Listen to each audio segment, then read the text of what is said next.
Le millionnaire arrive plus tôt à la propriété de campagne et manque de s'évanouir en voyant la scène.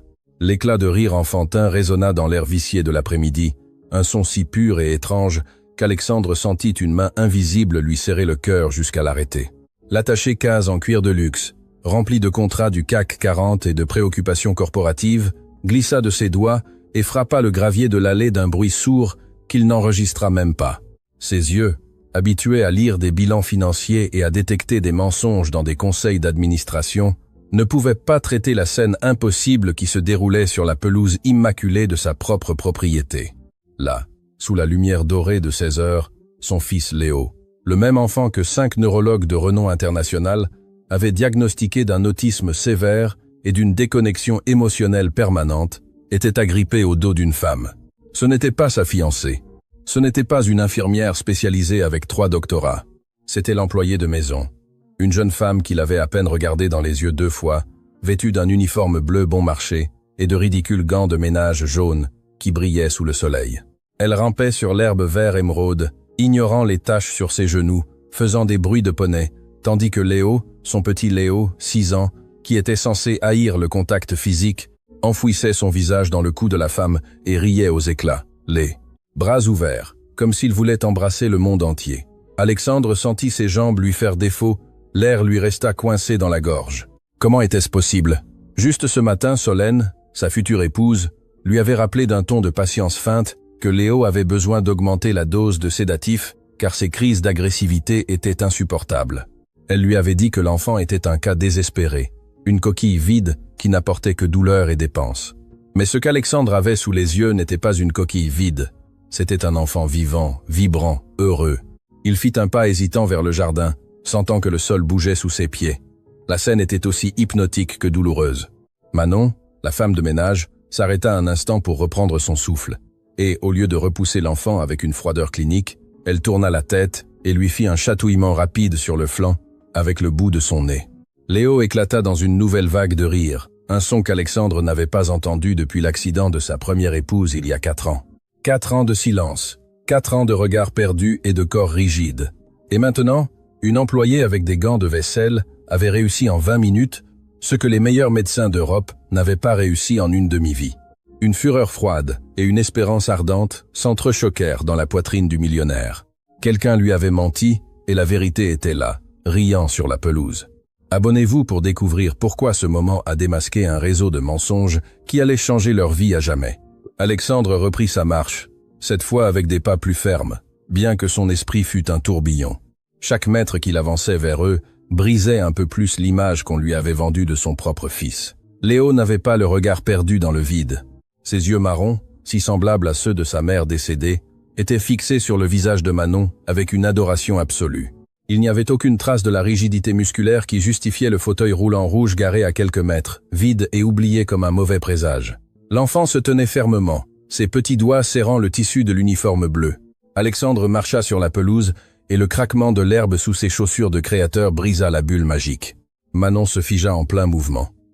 Son instinct fut immédiat et viscéral. Elle sentit la présence de quelqu'un avant de le voir et le sourire lumineux qu'elle avait sur le visage s'évanouit, remplacé par une pâleur mortelle. Elle tourna brusquement la tête et ses yeux rencontrèrent la silhouette imposante d'Alexandre, debout à contre-jour, le visage indéchiffrable et les poings serrés sur les côtés. La terreur pure inonda le regard de la jeune femme. Elle savait que les règles de la maison étaient strictes. Le personnel de nettoyage avait interdiction d'interagir avec le jeune maître au-delà de ce qui était strictement nécessaire pour l'hygiène. Solène avait été très claire. Si vous le touchez, vous l'altérez. Si vous l'altérez, vous êtes viré sans recommandation. Manon expira d'un coup, baissant doucement Léo vers la pelouse, essayant de mettre de la distance entre son corps et celui de l'enfant, comme si elle était prise en flagrant délit de crime terrible. Mais Léo ne voulait pas la lâcher.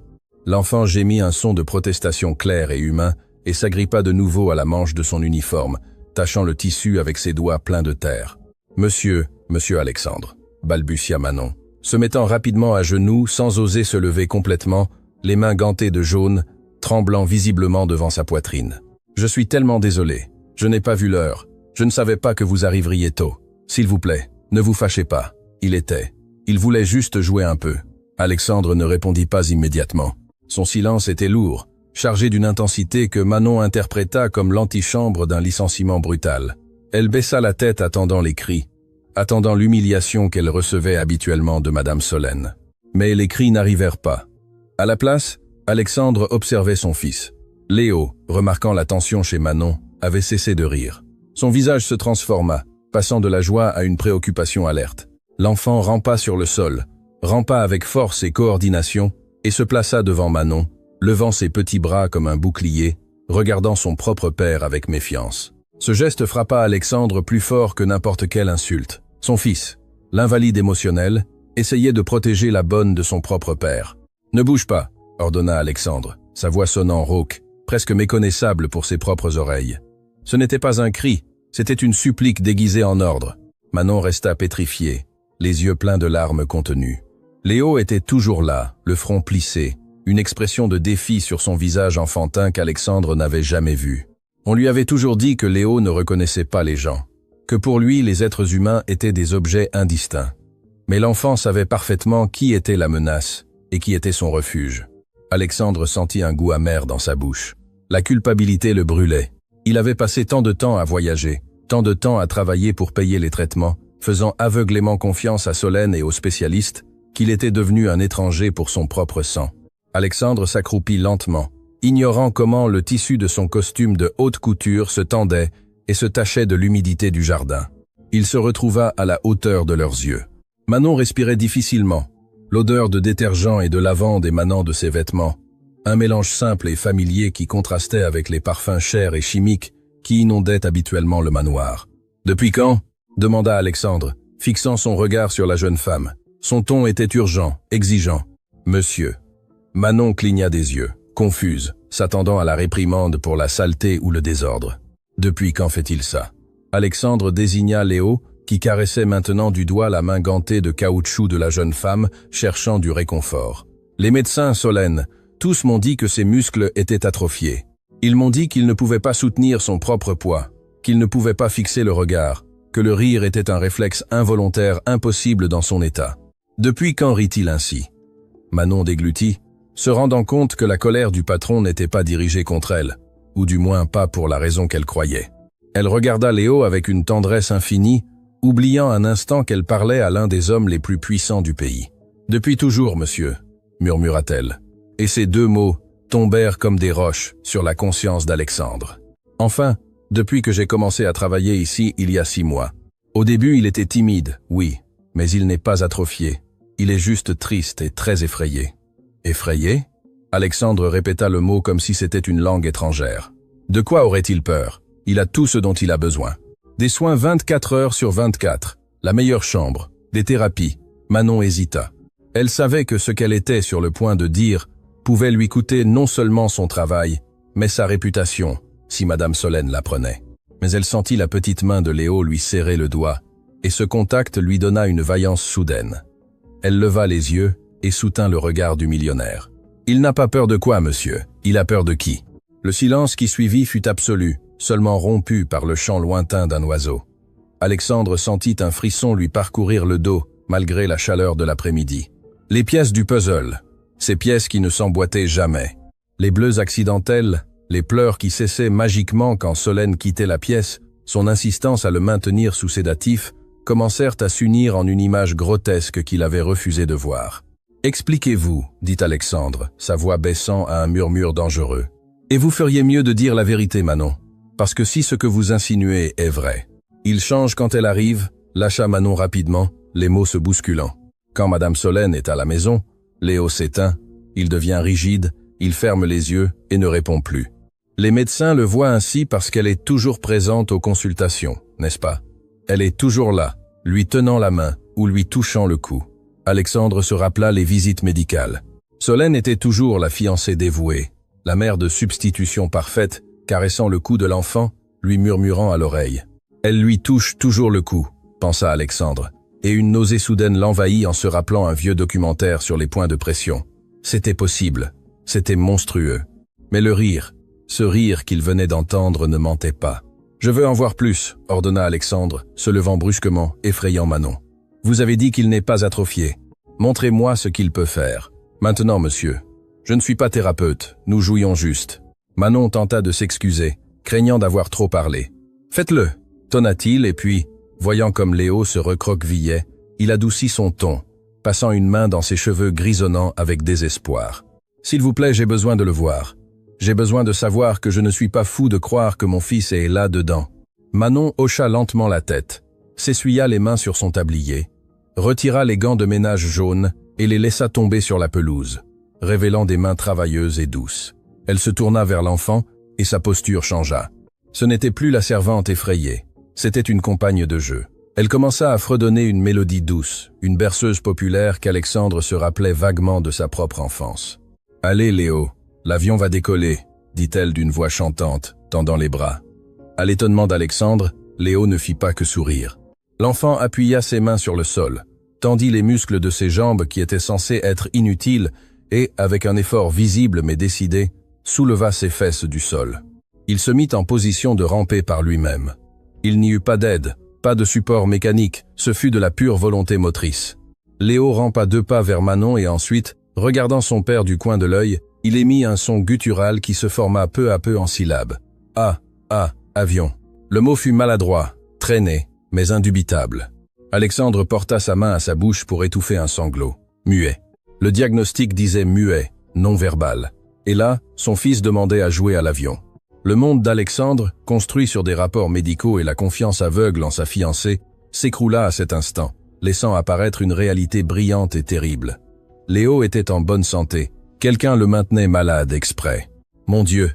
murmura Alexandre, tombant à genoux à côté de son fils. Il tendit une main tremblante vers la joue de l'enfant. Léo ne s'écarta pas cette fois, bien qu'il maintînt son regard fixé sur Manon cherchant l'approbation. Elle hocha légèrement la tête avec un sourire triste. Alexandre toucha la peau chaude de son fils et sentit une connexion électrique. Mais avant qu'il ne puisse traiter le miracle, le son d'un moteur puissant rugit dans l'entrée principale. Une voiture de sport rouge freina, avec un crissement de pneus sur le gravier. Le corps de Léo réagit instantanément. Le sourire disparut. Ses épaules se tendirent et ses yeux se vitrèrent, revenant à ce regard vide et perdu qu'Alexandre connaissait si bien. Manon devint pâle comme un linge. « C'est elle », murmura l'employé, ramassant les gants du sol avec des mains maladroites. « Monsieur, s'il vous plaît, si elle me voit jouer avec lui. » La transformation de Léo fut la preuve définitive. Ce n'était pas une maladie, c'était de la terreur. Alexandre sentit son sang bouillir dans ses veines, une fureur volcanique qui menaçait d'exploser, mais ses années dans les affaires lui avaient enseigné une leçon vitale. N'attaque jamais quand l'ennemi ne sait pas que tu es là. Il regarda vers la maison où les talons de Solène résonnaient déjà dans le vestibule, puis il regarda Manon. « Levez-vous », dit Alexandre. Sa voix froide et calculatrice, un ton qu'il utilisait pour détruire ses concurrents. « Mettez vos gants, agissez comme si rien ne s'était passé. »« Monsieur ?» Manon le regarda sans comprendre. « Écoutez-moi bien, Manon. » Alexandre la saisit doucement par les épaules, la regardant fixement dans les yeux. « À partir de cet instant, vous et moi sommes alliés. Personne, absolument personne, ne peut savoir ce que je viens de voir. Aujourd'hui, je ne vais pas la confronter. Aujourd'hui, je vais commencer à la détruire. » Alexandre se leva, se secoua la poussière de son costume et, avec un dernier regard à son fils, qui était déjà revenu à son état catatonique fin, courut vers la porte latérale du service. « Je vais entrer par le bureau. Elle croira que je travaille. Quand elle sortira ici, je veux que vous observiez tout, parce que cette nuit, tout va changer. » Depuis la fenêtre du bureau, cachée derrière de lourds rideaux de velours qui sentaient la poussière et l'ancienneté, Alexandre observait la scène, la respiration contenue, comme un franc-tireur, attendant le moment de tirer.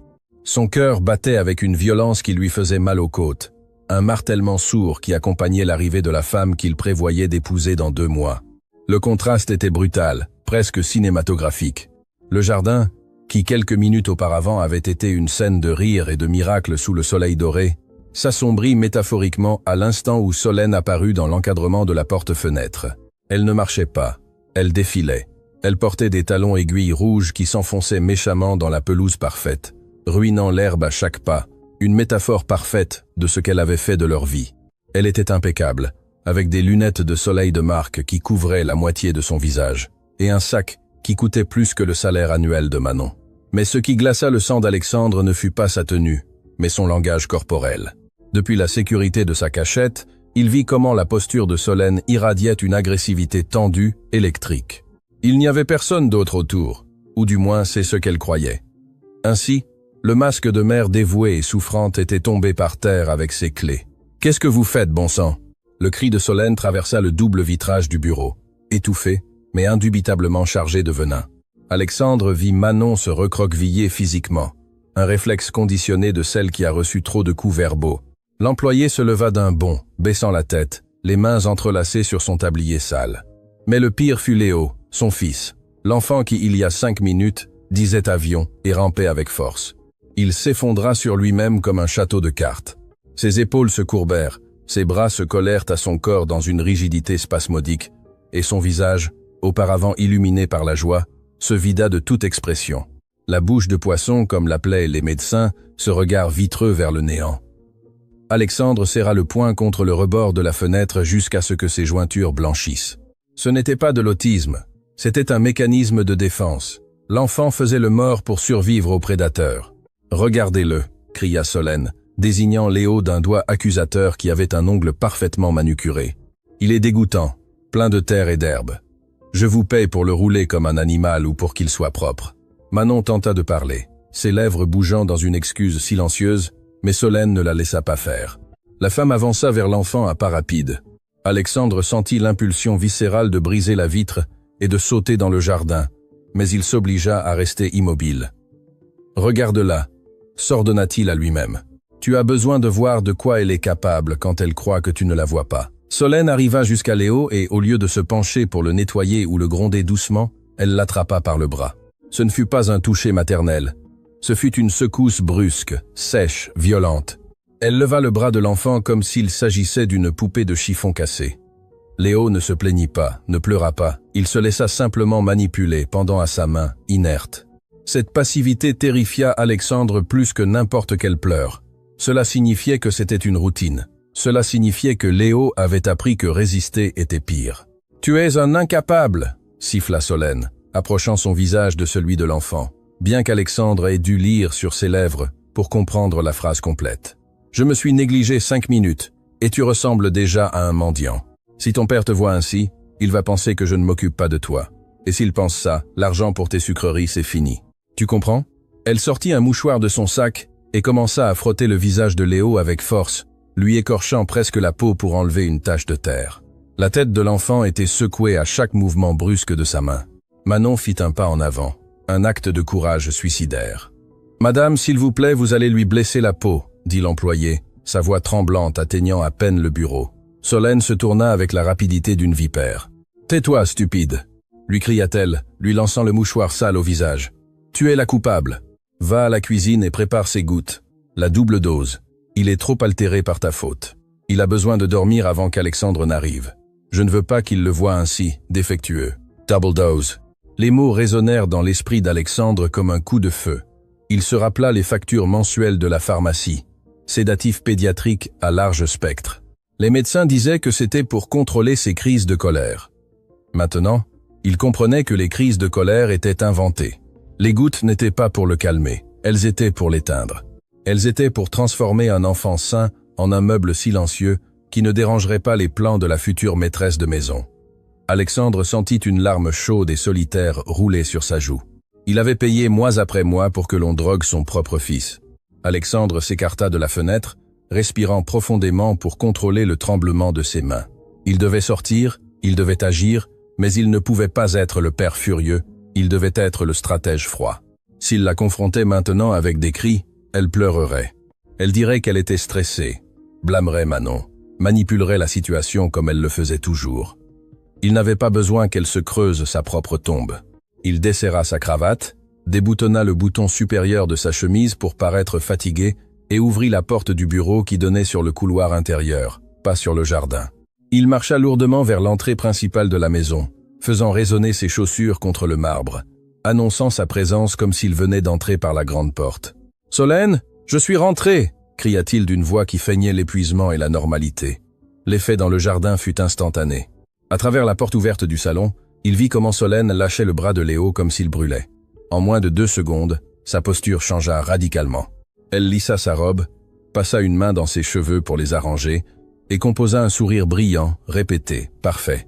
Elle s'accroupit rapidement près de Léo, et avec une douceur qui donnait la nausée, commença à lui caresser la joue qu'elle avait frottée violemment quelques secondes auparavant. « Alexandre, mon amour !» s'exclama-t-elle en se tournant vers la maison, les yeux illuminés. « Quelle surprise! Tu es arrivé si tôt !» Alexandre sortit dans le jardin, obligeant ses jambes à marcher lentement, obligeant ses lèvres à esquisser un sourire fatigué. Ses yeux scannèrent la scène. Manon était pâle, ramassant le mouchoir du sol, les yeux fixés sur l'herbe. Léo restait en mode statue, regardant un point fixe à l'horizon. « La réunion s'est terminée plus tôt », mentit Alexandre, s'approchant d'elle et lui donnant un baiser sur la joue. Il sentit le parfum coûteux de Solène et dut contenir son envie de vomir. « Je voulais vous voir. Comment allez-vous? Comment s'est passée la journée ?» Ce fut une question piège, une simple épreuve. Solène soupira dramatiquement, posant une main sur sa poitrine, jouant le rôle de la martyre. « Ah, mon amour, ça a été une journée difficile, » dit-elle d'une voix affligée, regardant Léo avec une fausse tristesse. « Le pauvre a été terrible aujourd'hui. Il a crié toute la matinée. Il s'est cogné la tête contre le mur. J'ai dû lutter pour qu'il ne se blesse pas. Les médecins ont raison. Son état empire.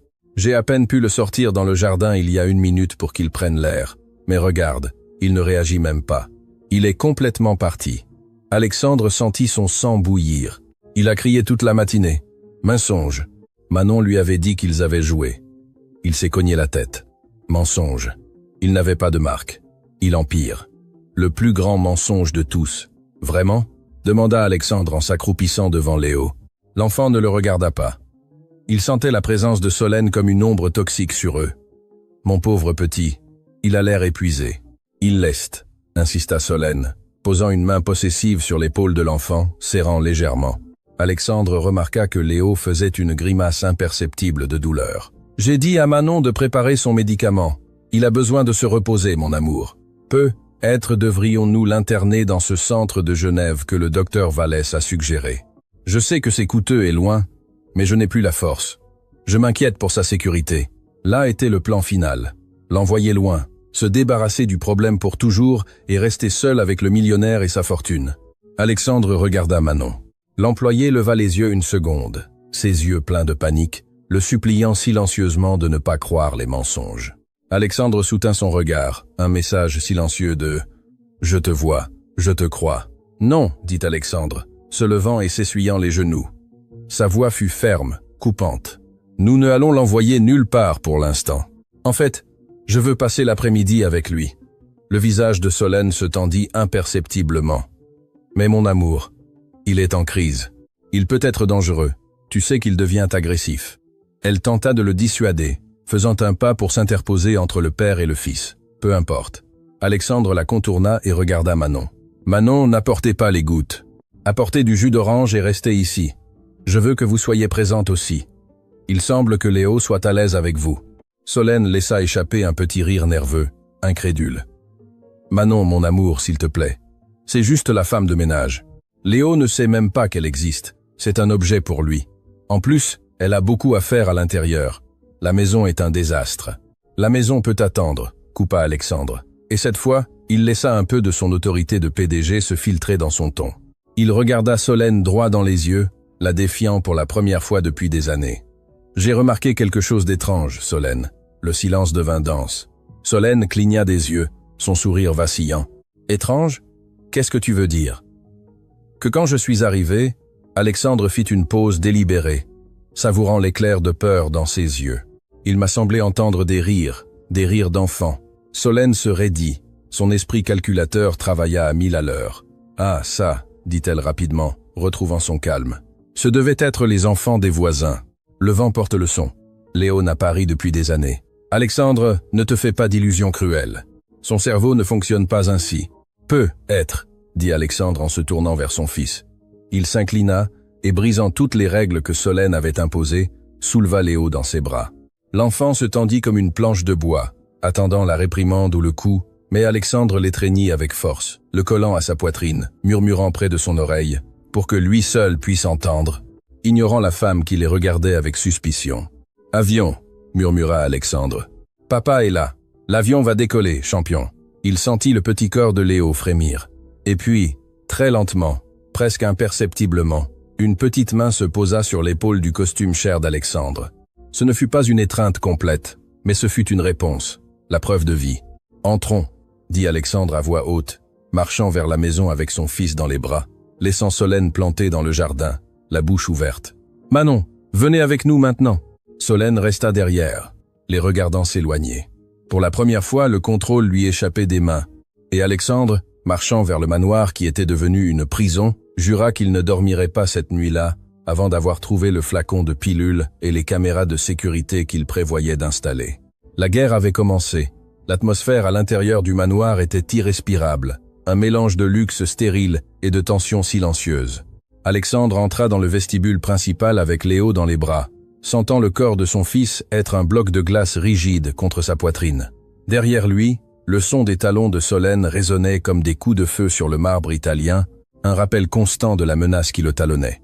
Manon entra la dernière, fermant la porte avec une douceur qui dénotait sa peur de se faire remarquer, restant collée au mur comme si elle voulait se fondre dans le papier peint. « Emmène-le immédiatement dans sa chambre, Alexandre », ordonna Solène, sa voix retrouvant ce ton de commandement déguisé en préoccupation médicale. « Il est surstimulé. Regarde comme il tremble. Cette promenade dans le jardin a été une terrible erreur. Manon, bougez. Allez à la cuisine et apportez le flacon de nuit tranquille et le nouveau compte-gouttes. L'enfant a cassé l'autre hier dans une de ses crises d'hystérie. » Alexandre monta les escaliers, sentant la bile dans sa gorge. Crise d'hystérie. Maintenant, il savait que c'était des mensonges, mais il avait besoin de voir jusqu'où allait la farce. Il entra dans la chambre de Léo, une pièce qui ressemblait plus à une clinique qu'à la chambre d'un enfant. Murs blancs, meubles aux bords arrondis, jouets sous clé dans des vitrines de verre et une odeur persistante d'antiseptique. Il déposa Léo doucement sur le lit. L'enfant ne bougea pas. Il resta à regarder le plafond, les yeux grands ouverts, respirant de façon superficielle. La terreur dans son regard était absolue.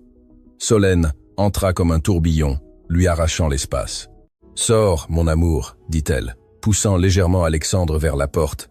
Tu n'aimes pas le voir quand je lui donne les gouttes. Tu sais que ça devient difficile et ça te brise le cœur. Je m'en charge, c'est mon fardeau, je le porte pour toi. »« Non, » dit Alexandre en se plantant sur le seuil. Son ombre couvrait le lit. « Aujourd'hui, je reste. Je veux apprendre. Si nous allons nous marier, j'ai besoin de savoir comment prendre soin de mon fils. » Un éclair de contrariété traversa les yeux de Solène, mais elle le cacha rapidement avec un sourire triste. Manon apparut à la porte avec un plateau d'argent. Ses mains tremblaient tellement que le flacon de verre teinté cliquetait contre le métal. « Donne-le-moi. » Solène arracha le flacon à Manon avec brusquerie. Ce qui se passa ensuite fut gravé sur la rétine d'Alexandre comme un film d'horreur. Solène ne fut pas douce. Il n'y eut ni chanson, ni patience. Elle attrapa la mâchoire de Léo d'une main, serrant les joues de l'enfant avec force pour l'obliger à ouvrir la bouche. Léo tenta de tourner la tête, émettant un gémissement étouffé, ses petits yeux cherchant désespérément Manon à la porte. « Tiens-toi tranquille, tocard », murmura Solène, oubliant un instant qu'Alexandre était là, ou peu, être confiante qu'il interpréterait sa violence comme une fermeté nécessaire. Solène introduisit le compte-gouttes de force. 1, 2, 3, 4 doses. Le liquide épais et jaunâtre disparut dans la gorge de l'enfant. Léo toussa en s'étouffant, secouant son petit corps, mais il avala. La réaction fut presque immédiate, trop rapide pour être quelque chose de naturel. En quelques secondes, la tension dans les muscles de Léo disparut, remplacée par une flacidité non naturelle. Ses paupières tombèrent lourdement, la lumière dans ses yeux s'éteignit. Il ne s'endormit pas, il se déconnecta. Ce fut comme si quelqu'un avait coupé les câbles d'une poupée. « Tu vois ?» dit Solène, s'essuyant une goutte du liquide qui lui était tombée sur le doigt et bouchant le flacon. « C'est pour son bien. Sans ça, il se blesserait. Maintenant, il dormira 12 heures d'affilée. Paix pour lui, paix pour nous. » Alexandre regarda son fils, qui gisait maintenant la bouche entr'ouverte, bavant légèrement, transformé en légume que les médecins décrivaient. Il sentit une impulsion meurtrière d'attraper Solène par le cou et de la lancer par la fenêtre. Mais il se contint, s'accrochant à l'encadrement de la porte jusqu'à ce que le bois craque. Il ne pouvait pas le sauver aujourd'hui. Il devait le sauver pour toujours. Et pour cela, il avait besoin de preuves irréfutables. Il avait besoin que le monde voie le monstre. « Tu as raison, mon amour », mentit Alexandre d'une voix morte. « Tu as un don avec lui. Je ne sais pas ce que je ferais sans toi. » Solène sourit victorieusement, rangeant le flacon dans sa poche au lieu de le laisser sur la table de nuit. « Descendons. Manon restera à surveiller. Toi et moi avons besoin d'un verre de vin. Je suis épuisé. En sortant, Alexandre se tourna une seconde. Manon était au pied du lit, pleurant en silence. Alexandre lui fit un geste imperceptible de la tête. « Tiens bon. » L'aube arriva enveloppée dans un silence sépulcral.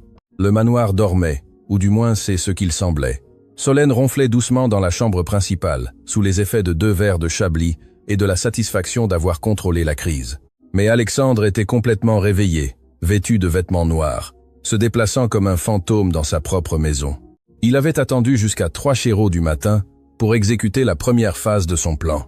Il entra dans son bureau et ouvrit le coffre-fort caché derrière un tableau. Il n'en sortit pas d'argent, mais un étui noir qu'il utilisait pour l'espionnage industriel dans ses entreprises. Microcaméra haute définition de la taille d'un bouton avec transmission en temps réel vers le cloud. Il se dirigea d'abord vers la chambre de Léo. La porte grinça légèrement, mais l'enfant, sous l'effet des sédatifs, ne bougea pas. Alexandre sentit une douleur lancinante en voyant son fils dans ce coma chimique, mais il transforma la douleur en précision. Il travailla rapidement. Il installa une caméra dans l'œil de verre d'un ours en peluche qui était sur une étagère haute. Une autre fut cachée dans le détecteur de fumée du plafond. Une troisième, avec un microphone à gain élevé, fut placée discrètement derrière le rideau, pointant directement vers le lit. Ensuite, il descendit au salon principal et au jardin. Il plaça des dispositifs dans les lampes, dans les cadres des tableaux, et un stratégique dans la cuisine, où il savait que Manon et Solène interagissaient le plus. Chaque angle était couvert, chaque mensonge serait enregistré en 4K. En remontant, il passa par la salle de bain du couloir. Il savait que Solène y laissait parfois des choses. Il ouvrit la pharmacie avec un soin chirurgical. Au fond, derrière ses crèmes faciales à 500 €, il trouva un flacon vide du médicament de Léo qu'elle n'avait pas jeté à la poubelle. Alexandre le prit avec un mouchoir, évitant de laisser des empreintes, et le mit dans un sac hermétique. Demain matin, il irait dans un laboratoire privé. Il avait besoin de savoir exactement quel poison on donnait à son sang. Lorsque le soleil commença à poindre, teignant le ciel d'un gris pâle, Alexandre était déjà impeccablement vêtu de son costume de travail, avec une valise faite à côté de la porte. Son visage était un masque de froideur exécutive. Il descendit à la cuisine où Manon préparait déjà du café, les yeux gonflés de ne pas avoir dormi. « Bonjour », dit Alexandre à voix basse. Manon sursauta, manquant de renverser la cafetière. « Monsieur, bonjour ». Alexandre s'approcha d'elle. Il n'y avait personne d'autre. Solène dormait toujours. « Écoutez-moi bien, Manon. Dans 10 minutes, je descendrai avec Solène et je lui dirai que je pars en voyage. Une affaire urgente à Londres. 3 jours. » Les yeux de Manon se remplirent de panique. « Vous allez me laisser seul avec elle, monsieur, s'il vous plaît. Elle était très en colère hier. Si vous partez. »« Je ne pars pas, » l'interrompit-il, la prenant doucement par les mains. « C'est un piège. Je vais sortir avec la voiture, faire le tour et rester dans la maison d'amis au bout de la propriété, celle qui est abandonnée. J'ai installé des caméras dans toute la maison. Je verrai tout depuis mon ordinateur portable. » Manon cessa de trembler et le regarda avec étonnement. « Des caméras ? Oui. J'ai besoin qu'elle se confie. J'ai besoin qu'elle montre son vrai visage devant les caméras, pour que la police puisse l'emmener et qu'elle ne puisse plus jamais s'approcher de Léo. Mais j'ai besoin de votre aide. Vous devez tenir bon. Ce sera un enfer. Elle croira que je ne suis pas là, et elle se déchaînera. Pourrez-vous le supporter ?» Pour Léo, l'employé, la simple jeune femme aux gants jaunes, redressa le dos. Dans ses yeux brillait une détermination féroce qu'aucune employé ne devrait avoir à montrer. « Pour Léo, monsieur, je supporterai n'importe quoi. » Bien. Alexandre entendit des pas à l'étage. « Elle arrive. Souvenez-vous, je dois être convaincant. Si je vous crie dessus ou vous ignore avant de partir, cela fait partie de la pièce de théâtre. Ne l'oubliez pas. » Solène apparut dans la cuisine enveloppée dans une robe de soie, bâillant avec une élégance feinte. « Alexandre, qu'est-ce que c'est que cette valise à l'entrée ?» demanda-t-elle, son regard allant de la valise à lui avec suspicion. « Un problème a surgi avec les investisseurs japonais », mentit Alexandre, avec un ton de frustration parfaite. « Je dois m'envoler pour Londres pour une vidéoconférence d'urgence et signer les nouveaux accords. Je pars immédiatement. Le jet m'attend. » Alexandre vit le moment exact où les yeux de Solène brillèrent. Ce ne fut pas de la tristesse, ce fut du soulagement. Ce fut l'anticipation de la liberté. « Londres, dit-elle, s'approchant pour l'embrasser, cachant son sourire sur son épaule. « Oh, chérie, c'est terrible. Juste quand je pensais que nous aurions quelques jours tranquilles. Mais je comprends. Le devoir appelle. Je reviendrai dans 3 jours. Peu. Être 4, ajouta-t-il, lui donnant une marge pour commettre des erreurs. Prends soin de Léo, je te fais confiance. J'en prendrai soin comme s'il était le mien, répondit-elle. Et le mensonge flotta dans l'air, dense et toxique. Alexandre prit sa valise et se dirigea vers la sortie sans regarder en arrière, sachant qu'il laissait son fils dans la gueule du loup, mais sachant aussi qu'il serait le chasseur qui attendait dans l'ombre. Dès que le moteur de sa voiture s'éloigna dans l'allée, Solène se tourna vers Manon et son sourire d'épouse parfaite fondit comme de la cire au feu, révélant la grimace cruelle qui se cachait dessous. « Bien, stupide !» dit Solène en sortant son téléphone. « Le patron est parti. Aujourd'hui, c'est mon jour. Nettoie le grand salon et sors le vin cher de la cave. Je vais inviter mes amis et quant à l'enfant, enferme-le au sous-sol. Je ne veux pas que ses cris gâchent ma fête. » L'air dans la maison d'amis était vicié, imprégné d'une odeur de vieux bois et de confinement qui contrastait violemment avec la fraîcheur climatisée du manoir principal, à seulement 200 m de distance.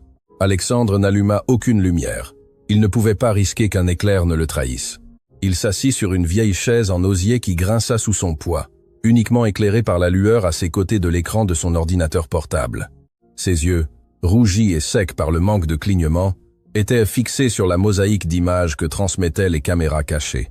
Ce qu'il voyait était une torture conçue sur mesure pour détruire son âme. Mais il ne pouvait pas détourner le regard. Il était le témoin silencieux de sa propre tragédie. Sur le moniteur supérieur gauche, la caméra de la cuisine montrait Manon. La jeune femme pleurait, mais elle le faisait en silence, avec cette résignation terrifiante de celle qui a appris que le bruit n'apporte que plus de punition. Elle portait Léo dans ses bras. L'enfant, complètement inerte par l'overdose de sédatifs que Solène lui avait administré, avait la tête tombée en arrière, se balançant dangereusement à chaque pas de l'employé. Il ressemblait à un petit cadavre. Alexandre sentit une impulsion électrique de s'enfuir, de briser la porte et de les tuer tous de ses propres mains, un instinct primaire et sauvage qui lui brûlait les entrailles. Mais il s'obligea à rester assis. Ses mains serraient le bord de la table avec une telle force que le vieux bois commença à s'écailler sous ses ongles. « Pas encore », se répéta-t-il mentalement, se mordant la lèvre jusqu'à sentir le goût métallique du sang. « J'ai besoin qu'elle le fasse. J'ai besoin qu'elle commette le crime final devant la caméra. »« Au sous-sol », j'ai dit. La voix de Solène, captée par le microphone ambiant caché dans la lampe, sonna métallique et déformée, mais chargée d'une cruauté nette. Sur l'écran, Solène apparut derrière Manon, la poussant du bout du doigt dans le dos, comme celui qui conduit du bétail. Elle tenait une coupe de vin à la main et se déplaçait avec une légèreté obscène, fredonnant une chanson à la mode. « Madame, s'il vous plaît, le sous-sol est très humide », supplia Manon, s'arrêtant devant la porte en bois massif qui conduisait à l'obscurité. « L'enfant a les bronches fragiles. Si nous le laissons là-dessous avec ce froid. »« Je me fiche de ces bronches !» explosa Solène, et son visage se tordit sur l'écran. « Tu crois que je vais laisser mes invités voir ce phénomène baver sur le canapé ? C'est une fête de classe, Manon, pas un hôpital de charité. Mets-le là-dedans, ferme la porte et monte préparer les canapés. Et si tu oses ouvrir cette porte avant que je ne te le dise, je te jure que je te ferai accuser de vol. J'ai une montre en or perdue, tu sais. Ce serait dommage qu'elle apparaisse dans ton sac. » La menace fut claire. La prison. Manon baissa la tête, vaincue. Alexandre vit comment l'employé ouvrait la porte du sous-sol. La caméra n'avait pas d'angle vers les escaliers en bas, mais l'audio capta le son des pas descendant vers l'obscurité. 1 minute plus tard, Manon remonta seule, les mains vides et le visage baigné de larmes. Solène ferma la porte du sous-sol à clé, la rangeant dans le décolleté de sa robe avec un sourire de satisfaction triomphale. « Voilà, problème résolu. Maintenant, au nettoyage. Je veux que cette cuisine brille. » Alexandre ferma les yeux une seconde, sentant une nausée profonde. Son fils, son petit Léo, enfermé comme un animal dans un sous-sol plein de poussière et d'humidité, drogué et sans défense. L'impuissance était un poison qui courait dans ses veines. Mais il fut interrompu par le son d'une notification sur son téléphone, un courriel urgent. L'expéditeur était le docteur Salazar, le chef du laboratoire privé auquel il avait envoyé les échantillons ce matin même par un messager de confiance. L'objet du courriel disait « Résultat toxicologique, urgent niveau critique ». Alexandre ouvrit le fichier avec des doigts tremblants. Il n'avait pas besoin d'être médecin pour comprendre les barres rouges qui traversaient le graphique. Patient Léo, 6 ans. Échantillon résidu dans flacon et salive mouchoir. Résultat positif pour clinaphénol et diazépam en concentration 3 fois supérieure à la limite sûre pour un adulte. Traces de suppresseurs du système nerveux central non approuvés pour usage pédiatrique. Note. L'usage continu de cette combinaison non seulement cause une paralysie motrice temporaire et un état catatonique, mais génère un dommage neurologique cumulatif. À ces doses, le risque d'arrêt respiratoire pendant le sommeil est de 80%. Alexandre laissa tomber le téléphone sur la table. Ce n'était pas seulement de la maltraitance, ce n'était pas seulement de la négligence, c'était un meurtre au ralenti. Solène ne contrôlait pas Léo. Elle le tuait peu à peu, effaçant son cerveau, éteignant ses poumons, s'assurant que s'il ne mourait pas, il serait si endommagé qu'il ne pourrait jamais réclamer son héritage ou raconter la vérité. La femme avec laquelle il dormait, la femme qui feignait de l'aimer, exécutait son fils jour après jour. La froideur du stratège disparut. Maintenant, il ne restait que la fureur du père. Alexandre regarda le moniteur où Solène se servait un autre verre de vin, riant seul dans la cuisine. Il avait déjà les preuves toxicologiques. Maintenant, il avait la vidéo de l'enfermement. Il avait assez pour l'envoyer en prison pour des années, mais ce n'était pas suffisant. Il voulait la détruire.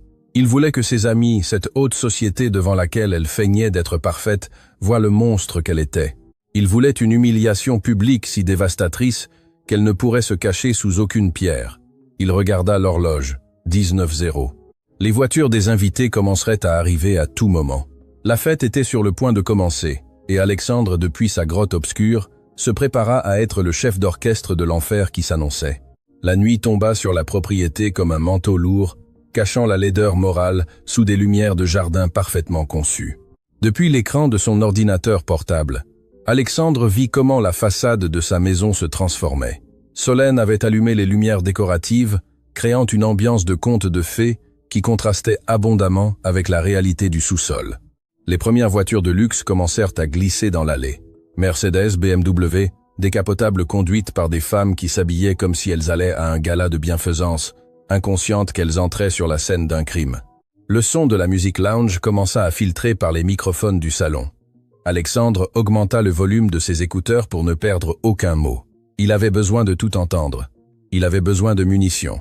Solène accueillit ses amis à la porte principale avec des embrassades effusives et des baisers en l'air qui ne touchaient pas la peau. « Bienvenue. »« Entrez, entrez !» s'exclama Solène, radieuse dans une robe de soie vert émeraude. « La maison est toute à nous.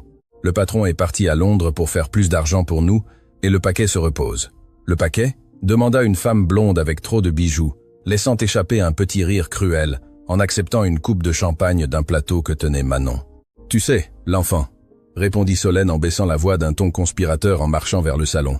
Aujourd'hui, il était insupportable, criant, bavant, une horreur. J'ai dû lui donner sa médecine spéciale et le ranger là où il ne dérange pas. Honnêtement, les filles, c'est un sacrifice qu'aucune de vous ne comprendrait. Vivre avec un enfant comme ça, c'est comme vivre avec un petit animal cassé. Mais bon, Alexandre se sent coupable, et cela se traduit par des compensations. Solène désigna d'un geste ample les rénovations du salon, les nouveaux meubles et son propre collier de diamants. Les amis rirent d'un son de hyène vêtue de soie. « Tu es une sainte, Solène », dit une autre femme, brune et grande. « Moi, je l'aurais déjà envoyé dans un internat d'État, et j'aurais jeté la clé. Comment supportes-tu cela ? Patience, ma chérie. » « Patience et stratégie, » dit Solène, clignant de l'œil vers la caméra cachée dans le tableau, sans savoir que son fiancé enregistrait chaque pixel de sa confession. « Dès que nous serons mariés, et qu'Alexandre me donnera le contrôle total du fonds fiduciaire médical, disons que le petit Léo aura besoin d'un climat plus favorable en Suisse, très loin d'ici et très bon marché, même si les factures diront le contraire. » Alexandre sentit ses tempes éclater. Là était la confession financière, la fraude, la préméditation. Il avait tout. Il pouvait appeler la police immédiatement. Il pouvait entrer avec un fusil, mais son regard se dévia vers le moniteur inférieur droit, le sous-sol. Il n'y avait pas de lumière là-dessous, mais la caméra avait la vision nocturne infrarouge.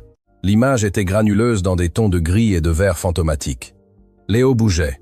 L'effet du sédatif passait plus vite que d'habitude. Peut être à cause de l'adrénaline de la peur, ou parce que son corps développait une tolérance au poison. L'enfant était assis sur le vieux matelas, qu'ils utilisaient pour ranger les vêtements d'hiver. Il serrait ses genoux, en se balançant frénétiquement. Alexandre approcha son visage de l'écran. Il pouvait voir la terreur pure dans les yeux de son fils, qui brillaient dans l'obscurité comme ceux d'un chat effrayé. Léo regardait vers la porte fermée en haut de l'escalier, et alors l'enfant fit quelque chose qui brisa le cœur d'Alexandre en 1000 morceaux. Il commença à frapper le sol avec ses poings, mais en silence. Il ouvrait la bouche pour crier « Papa !» mais aucun son ne sortait. Ou peu. Être avait-il trop peur que la sorcière l'entende. En haut, la fête battait son plein. La musique avait augmenté de volume. Manon passait entre les invités avec des plateaux de canapé, invisibles pour elle, traités comme un meuble de plus. Mais Alexandre remarqua quelque chose dans la posture de l'employé. Manon ne regardait pas les invités. Elle regardait l'horloge. Elle regardait la porte du sous-sol. Elle était tendue comme un ressort sur le point de se relâcher. Profitant du fait que Solène était occupée à raconter une anecdote sur son dernier voyage à Paris, Manon laissa le plateau sur une table d'appoint et se glissa vers la cuisine. Alexandre changea rapidement de caméra pour la suivre. Il la vit fouiller dans les tiroirs avec désespoir. Elle ne cherchait pas de nourriture. Elle cherchait quelque chose de métallique, un tournevis, un couteau, quelque chose pour forcer la serrure. « Ne le fais pas, Manon. Elle va te tuer », murmura Alexandre à l'écran, le cœur serré. Il savait que si Solène la découvrait en train d'essayer d'ouvrir la porte, la violence serait immédiate. Mais Manon ne s'arrêta pas. Elle trouva un vieux couteau à beurre et courut vers la porte du sous-sol. Elle tenta d'insérer la pointe dans la serrure, ses mains tremblant violemment. Le bruit métallique, bien que léger, résonna dans le silence de la cuisine. Crac. Le son ne vint pas de la porte. Il vint de l'entrée de la cuisine. « Qu'est-ce que tu crois que tu fais, sale traîtresse ?» Alexandre vit Solène apparaître dans l'encadrement de la porte, son visage transformé par une rage démoniaque. Elle avait entendu, elle avait suivi l'employé. Manon lâcha le couteau qui tomba au sol avec un bruit sourd qui sembla être un coup de feu. « Madame, j'ai entendu un bruit. J'ai cru que l'enfant était tombé, » balbutia Manon, reculant jusqu'à se cogner contre la porte du sous-sol, la protégeant avec son corps. « Tu as cru ? Tu n'es pas là pour penser, tu es là pour servir » siffla Solène, avançant vers elle avec la coupe de vin toujours à la main. Son élégance avait disparu. Maintenant, elle était une prédatrice acculant sa proie. « Je t'ai dit de ne pas ouvrir cette porte. Je t'ai dit que si tu le faisais, tu le regretterais. Tu crois que tu peux me défier dans ma propre maison ? Il est réveillé, madame, dit Manon. Et pour la première fois, elle éleva la voix. Elle ne cria pas, mais elle parla avec une fermeté qui fit que Solène s'arrêta une seconde.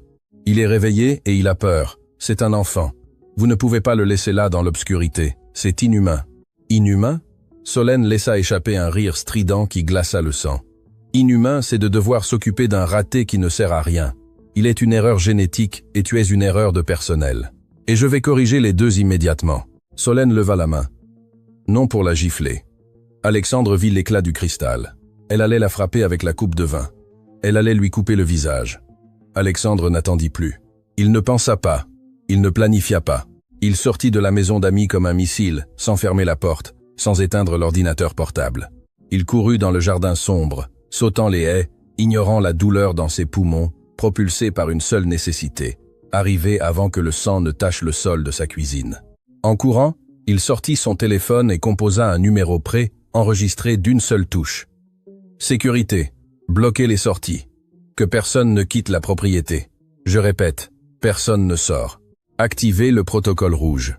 Il arriva à la terrasse arrière en quelques secondes. À travers les baies vitrées, il vit les invités bavarder, inconscientes de la violence qui se produisait à quelques mètres d'elle. Alexandre n'utilisa pas la porte. Il prit une chaise en fer forgé du patio et la lança avec toute sa force brute contre la baie vitrée en verre trempée du salon. Le fracas du verre brisé fut plus fort que la musique, plus fort que les rires. Ce fut le son du jugement dernier arrivant à la maison. Les invités crièrent en se couvrant la tête tandis qu'une pluie de cristaux tombait sur le tapis persan. Alexandre entra par le trou brisé, saignant d'une coupure à la main, avec le regard d'un fou et la posture d'un bourreau. Les amis de Solène restèrent paralysés, les coupes à mi-chemin de leur bouche. « Alexandre !» cria l'une d'elles. « Mon Dieu, que se passe-t-il » Alexandre ne les regarda pas. Il traversa le salon comme une tempête, renversant une table sur son passage, et se dirigea directement vers la cuisine. Il arriva juste au moment où Solène tenait Manon par les cheveux, la coupe levée pour frapper. « Lâche-la !» rugit Alexandre, un cri si viscéral qu'il fit vibrer les murs. Solène se retourna et la coupe lui glissa des doigts, éclatant sur le sol. Son visage passa du rouge de la rage au blanc de la terreur absolue en une fraction de seconde. Elle vit Alexandre couvert de poussière, la main saignante, respirant difficilement, et dans ses yeux, elle ne vit pas son fiancé. Elle vit sa faim. Le silence qui suivit le cri d'Alexandre fut plus assourdissant que le fracas du verre quelques instants auparavant. Dans la cuisine, Le temps sembla se figer dans une bulle de tension insupportable. Solène, la main toujours levée là où elle tenait la coupe quelques secondes auparavant, regardait Alexandre comme si elle voyait un fantôme ressuscité de la tombe. Son visage, un masque de maquillage parfait, commença à s'effondrer, révélant la panique pure qui palpitait dessous. Manon, recroquevillée contre la porte du sous-sol, sanglotait en silence, les yeux grands ouverts, incapable de réaliser que le patron était là, saignant et furieux, au lieu d'être en vol vers Londres. « Alexandre, mon amour », commença Solène. Sa voix tremblait dans une tentative pathétique de retrouver son ton mielleux habituel. Elle baissa la main lentement, forçant un sourire qui ressemblait à une grimace de douleur. « Mon Dieu, quelle peur tu m'as faite. Pourquoi es-tu entré ainsi? Es-tu blessé?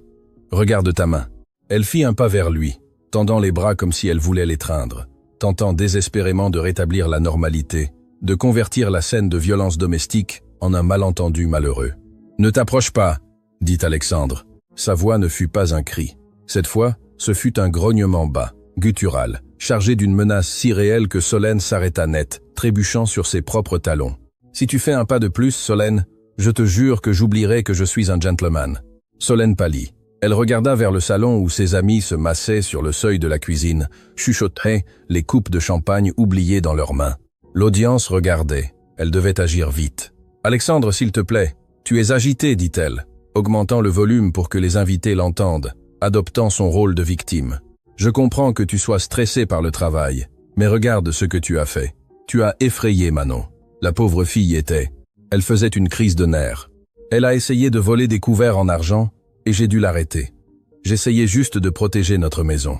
C'était un mensonge si rapide, si fluide, que pendant une seconde, Alexandre sentit une admiration répugnante pour sa capacité de manipulation. Manon haleta, secouant la tête frénétiquement. « Mensonge !» cria l'employé, trouvant sa voix parmi les larmes. « Monsieur, la clé, elle l'a dans sa robe. Léo est en bas. » La mention du nom de l'enfant brisa le dernier fil de patience d'Alexandre. Il ignora Solène, ignora les invités bouche bée et avança vers sa fiancée. Il n'y eut aucune délicatesse. Alexandre l'attrapa par le poignet avec sa main saine, serrant fortement. « La clé ?» exigea-t-il, la regardant dans les yeux avec une intensité qui la brûlait. « Lâche-moi! Tu me fais mal !» pleurnicha Solène en se tordant. « Je ne sais pas de quoi tu parles. L'enfant est dans sa chambre, il dort. » Alexandre n'attendit pas. Il vit l'éclat métallique qui dépassait du décolleté de sa robe de créateur. D'un mouvement brusque, il mit la main et arracha la petite clé de bronze qui pendait à une chaîne fine, cassant la fermeture. Solène cria plus par humiliation que par douleur, et porta les mains à sa poitrine, reculant vers le comptoir. « C'est un animal !» cria Solène à ses amis. « Appelez la police, il est devenu fou !» Alexandre ne la regarda même pas. Il se tourna vers Manon, lui posa une main sur l'épaule brièvement, un geste de « tu es en sécurité », puis introduisit la clé dans la serrure de la porte du sous-sol. Le mécanisme tourna avec un clic métallique. Alexandre ouvrit la porte d'un coup sec, et l'odeur d'humidité et d'obscurité frappa son visage. « Léo !» cria-t-il vers l'abîme noir. Il n'y eut pas de réponse, seulement le bourdonnement lointain de la chaudière. Sans hésiter, Alexandre se lança dans l'escalier, trébuchant dans l'obscurité, se guidant par l'instinct. Ses mains touchèrent les murs froids de pierre. Arrivé en bas, il chercha l'interrupteur, mais l'ampoule était grillée ou cassée. Il sortit son téléphone et alluma la lampe de poche. Le faisceau de lumière blanche coupa l'espace sombre et désordonné plein de vieilles boîtes et de meubles couverts de draps. « Léo, mon fils, c'est papa !» Sa voix se brisa. Alors il le vit. Dans un coin, derrière une pile de tapis roulés, il y avait une petite masse qui tremblait. Léo était recroquevillé, le visage caché entre ses genoux, se couvrant les oreilles avec ses mains. L'enfant se balançait d'avant en arrière, émettant un bourdonnement bas et constant pour bloquer le monde extérieur. Alexandre s'agenouilla devant lui, sentant son âme se déchirer. Le sol était glacial. Léo ne portait que son pyjama fin. « Champion !» murmura Alexandre en tendant la main, mais s'arrêtant avant de le toucher pour ne pas l'effrayer. « Ça y est, c'est fini. Papa est venu te chercher. L'avion a atterri. » Léo cessa de se balancer. Lentement, très lentement, il leva la tête. La lumière de la lampe de poche illumina son visage sale de poussière, avec des traces de larmes séchées sur les joues. Ses yeux, dilatés par la peur et les résidus des sédatifs, focalisèrent la lumière et ensuite, miraculeusement, trouvèrent le visage d'Alexandre. « Pas Papa !» cria l'enfant d'une gorge sèche. Alexandre lâcha le téléphone et l'étreignit. Ce fut une étreinte désespérée, totale. Léo ne resta pas rigide. Cette fois, il s'agrippa au cou de son père avec une force surprenante, enfouissant son visage dans sa chemise, taché de sang et de sueur, sanglotant d'un soulagement qu'aucun enfant de 6 ans ne devrait avoir à ressentir. « Montons », dit Alexandre en le soulevant dans ses bras. Léo pesait très peu, trop peu. « Nous allons sortir d'ici. » Il monta les escaliers d'un pas ferme, portant son fils comme s'il était le trésor le plus précieux de l'univers. En franchissant le seuil de la porte du sous-sol et en revenant à la lumière brillante de la cuisine, la scène avait changé. Solène n'était plus seule contre le comptoir. Elle était entourée de ses amis, qui la consolaient, tandis qu'elle pleurait des larmes de crocodile en arrangeant sa robe. « Et c'est pour ça que je l'ai enfermé, parce qu'il a essayé de me mordre », disait Solène, entre des sanglots fins. « Il est dangereux, les filles. » Alexandre ne comprend pas. Sa culpabilité de père l'aveugle. La voix de Solène mourut dans sa gorge quand elle vit Alexandre sortir du sous-sol avec l'enfant dans les bras. Le silence retomba, lourd et accusateur. Léo, ébloui par la lumière, cacha son visage dans le cou de son père. Son pyjama était taché de moisissures. Il y avait des toiles d'araignée dans ses cheveux. Il ressemblait à un enfant de la rue, pas à l'héritier d'une fortune. Les amis de Solène reculèrent, horrifiés. L'image était trop puissante pour être ignorée. Il n'y avait pas d'enfant dangereux. Il y avait une créature terrorisée et un père prêt à tuer pour elle. « Allons dans le salon », dit Alexandre avec un calme froid qui effrayait plus que ses cris précédents. Ce n'était pas une invitation, c'était un ordre. Tous, maintenant. « Je ne vais nulle part avec toi », cracha Solène, essayant de reprendre le contrôle. « Es-tu ivre ou drogué? Regarde dans quel état tu as mis l'enfant. Tu le salis avec ton sang. Donne-le-moi. Je suis sa mère légale devant la loi en l'absence d'eux. » Solène tenta d'attraper la jambe de Léo. « Manon », appela Alexandre, ignorant Solène et marchant vers le salon, obligeant les invités à s'écarter. « Viens ici. » L'employé, s'essuyant les larmes avec son tablier, se redressa et marcha derrière lui, passant à côté de Solène, la tête haute pour la première fois de sa vie. Solène resta bouche bée, voyant son autorité s'évaporer. Mais la méchante n'était pas prête à se rendre. L'humiliation publique était son pire cauchemar, et elle n'allait pas permettre que cela se produise. Avec un regard de haine pure, elle suivit le groupe vers le salon principal, où l'énorme écran de télévision de 85 pouces dominait le mur sombre et silencieux, attendant d'être allumé. Le salon principal, décoré avec un goût exquis et des fleurs fraîches qui coûtaient une fortune, s'était transformé en tribunal improvisé. Alexandre s'arrêta au centre de la pièce sous le lustre en cristal. Il posa Léo avec douceur et l'assit sur le canapé en velours beige, un meuble que Solène avait toujours interdit à l'enfant de toucher par peur des taches. Léo se recroquevilla sur le coussin, regardant autour de lui avec des yeux écarquillés, cherchant Manon. L'employé se plaça immédiatement à ses côtés, s'agenouillant sur le tapis, lui prenant la main. L'enfant soupira, se calmant instantanément, en sentant le toucher familier des gants de caoutchouc qu'elle avait oublié d'enlever, ou peut-être qu'elle avait décidé de laisser comme son armure. Les invités de Solène, 5 femmes de la haute société locale, restèrent debout en demi-cercle inconfortable, ne sachant si elles devaient partir ou rester pour voir le spectacle. La curiosité morbide les maintenait ancrés au sol. Solène fit irruption dans le salon, les yeux injectés de sang. Elle avait perdu son élégante composure. Maintenant, elle était une bête acculée. « Assez de ce théâtre !» cria-t-elle, en désignant Alexandre. « Dehors de ma maison, vous toutes dehors. C'est une affaire de famille privée. » Alexandre fait une crise psychotique. Regardez-le. Il est sale, il saigne, il délire. Alexandre la regarda avec une tranquillité exaspérante. Il s'essuya le sang de la main sur son pantalon et sortit son téléphone de sa poche. « Personne ne part, dit-il, sa voix résonnant avec autorité. Du moins pas avant d'avoir vu pourquoi mon fils était enfermé au sous-sol pendant que vous buviez du champagne. » Alexandre marcha vers le téléviseur. Solène comprit instantanément ce qui allait se passer. Ses yeux se dévièrent vers la caméra cachée dans le cadre du tableau au-dessus de la cheminée. Un détail qu'elle avait ignoré 1000 fois. La couleur abandonna son visage. « N'ose pas !» cria Solène, se lançant vers lui pour essayer de lui arracher le téléphone. « C'est illégal. Tu ne peux pas m'enregistrer dans ma propre maison. » Mais avant qu'elle ne puisse atteindre Alexandre, Manon se leva. Ce fut un mouvement rapide, fluide. La servante, la femme invisible, s'interposa sur le chemin de la maîtresse de maison. « Ne le touchez pas », dit Manon. Elle ne cria pas. Elle le dit d'une voix ferme d'acier. Solène s'arrêta, incrédule. L'audace de l'employé l'aveugla de rage. « Toi » siffla Solène, la salive sortant de sa bouche. « Tu oses me donner des ordres? Tu es une crevarde que j'ai ramassée dans la rue. Écarte-toi, ou je te jure que je te tue. » Solène leva la main de nouveau, cette fois le poing fermé, prête à frapper Manon au visage, prête à décharger toute sa frustration sur le maillon le plus faible. « Maman, non !» Le cri ne vint pas de Manon, il vint du canapé. Ce fut Léo. L'enfant s'était levé sur les coussins. Il n'avait pas crié « maman » en appelant Solène. Il avait crié pour défendre Manon. Solène se figea, le poing en l'air, regardant l'enfant avec haine. « Petit monstre !» murmura-t-elle. « Tout ça est de ta faute. Si tu étais normal, rien de tout ça n'arriverait. Tu aurais dû mourir avec ta mère. » La cruauté de la phrase provoqua un cri étouffé parmi les invités. « Tais-toi !» Alexandre connecta le câble à son téléphone d'un mouvement sec. L'écran géant s'anima, mais Solène, dans un dernier acte de folie, se jeta non pas sur Alexandre, mais sur Léo.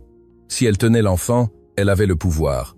S'il le prenait en otage émotionnel, Alexandre ne pourrait rien faire. « Viens ici !» cria-t-elle, attrapant Léo par le bras avec violence, essayant de l'arracher du canapé. Léo hurla de douleur. Manon ne pensa pas. Elle se lança sur Solène, la poussant avec son épaule. Solène, déséquilibrée par les talons et la surprise, trébucha et tomba à la renverse sur la table basse en verre qui se brisa sous son poids. Le fracas fut monumental. Solène resta allongée parmi les cristaux, étourdie mais furieuse, criant des malédictions. Manon se plaça immédiatement devant Léo, le protégeant avec son propre corps, respirant difficilement, les poings serrés. « Personne ne touche à l'enfant !» cria Manon avec une férocité de lionne. « Personne !» Alexandre regarda Manon avec un respect profond, presque révérencieux. Puis il regarda les amis de Solène qui observaient la scène avec horreur. « Vous voulez savoir qui est vraiment votre ami ?» demanda Alexandre en appuyant sur le bouton play de son téléphone. « Regardez l'écran et ne détournez pas le regard. » L'image à la télévision clignota et montra un enregistrement net en 4K. C'était d'il y a seulement quelques heures. On voyait Solène dans la cuisine avec une coupe de vin, riant seule tout en tenant le flacon de sédatif. L'audio emplit le salon avec une clarté cristalline. Dès que nous serons mariés et qu'Alexandre me donnera le contrôle total, le petit Léo aura besoin d'un climat plus favorable en Suisse et très bon marché, même si les factures diront le contraire. Les amis de Solène portèrent les mains à leur bouche. Au sol, parmi les cristaux brisés, Solène cessa de crier. Elle resta à regarder l'écran, paralysée, voyant comment sa propre voix dictait sa sentence de mort sociale.